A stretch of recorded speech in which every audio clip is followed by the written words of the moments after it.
Hi, welcome back to my channel, Open the Door. This is episode 123, Unlock the Wisdom Within. Hearing versus listening to your inner voice. How many times have you said, I knew it, after something went wrong that you had had a bad feeling about earlier? That's the moment of realizing the difference between hearing and truly listening to your inner voice. Hearing from your inner voice can feel like a fleeting intuition, a little spark of inspiration, a soft whisper, or maybe a gentle warning, but these are usually dismissed.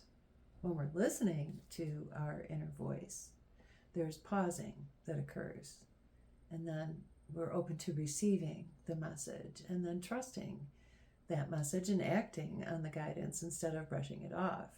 Listening requires presence and trust. So what is this inner voice, our higher self? What am I referring to? Well, it's the part of our essence that's connected to the divine wisdom, our intuition, and our knowing of the inner truth. It's distinct from fear, from ego or external noise, and it often speaks softly. It doesn't shout, our higher selves, but it speaks through things like gut feelings, synchronicities, gentle nudges, or repeating ideas and thoughts. And it feels like when we hear from our higher self and our inner voice is speaking, it feels like a sense of peace and calm that's steady, or a resonance that just rings true within us. Confusion gives way to clarity, and we feel a softening of our heart and a lightness in our spirit. This loving presence feels supportive, and it gently encourages us without fear or judgment. There's an energy shift, a sense of deep grounding and warmth in our chest, or even tingles and chills when our higher self is speaking to us. So why don't we tap into this all the time? Well, because of the reasons that we ignore it are so commonplace. We get distracted by external noises, social media, other people's opinions, what's going on around us in our environment. We're conditioned to distrust our intuition and prioritize value and logic over our intuition. And then there's a fear of change or discomfort if we start to listen to the intuition and it's guiding us on a new path or in a new direction. That's scary. So listening often asks us to step out of our comfort zone, and that's another reason why we dismiss these whisperings of our inner knowing of our higher self. But so here's some steps you can take. How to go deeper and move from hearing to listening to your higher self.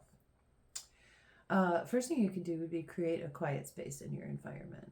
And whether that's a physical corner of a room or just a space you create within your mind and your energy.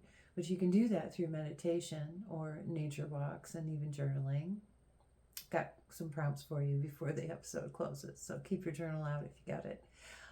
To go deeper, you can ask questions. What does my higher self want me to know right now?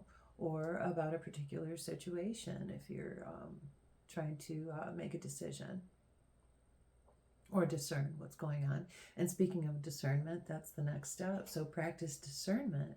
The ego is going to be loud and urgent feeling, and your higher self brings a calm and consistent sense of peace when speaking to you. So take small steps of trust and act on small intuitive nudges and see where that lands you. Here's some everyday examples of hearing versus listening to our higher self. So hearing might be you notice a nudge to rest or push through exhaustion.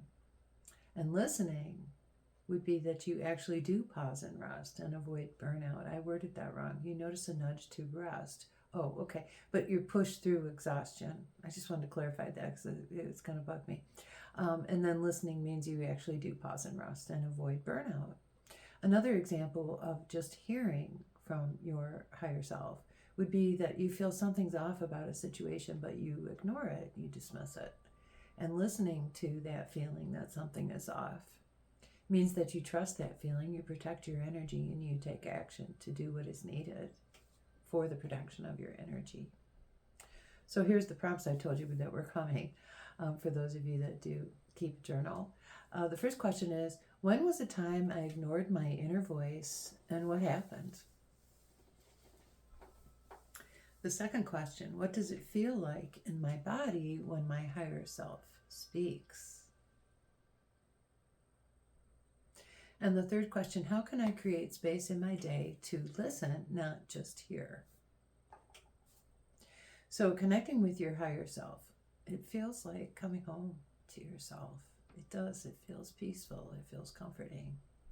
It's that moment of calm clarity where your body, your mind, and your spirit all agree, even when the path isn't easy. Your higher self is always speaking. The question is, will you just hear it, or will you truly listen and let it guide you? So here's a couple affirmations to close this out. And affirmations are just statements that we say often to help integrate it into our way of being. So there's two of them. The first one is, each time I listen to my higher self, I unlock deeper clarity, peace, and alignment. And the second statement is, my higher self is always guiding me. I only need to listen. That's it for today. This is our episode on getting to know our higher self, learning to listen, and not just hear, but listen and act on the guidance that we're being led to by the highest state of knowing, which is our higher self, our connection to Source, our connection to God. I hope you've been doing well and taking good care of yourselves. As always, I try to get back here within just a few days, but it might be 4 or 5 before I see you again. But I will be back, I promise. So in the meantime, take good care of yourselves. I wish you peace, love, and light. And I'll see you again soon. That's it. Have a great day. Bye for now.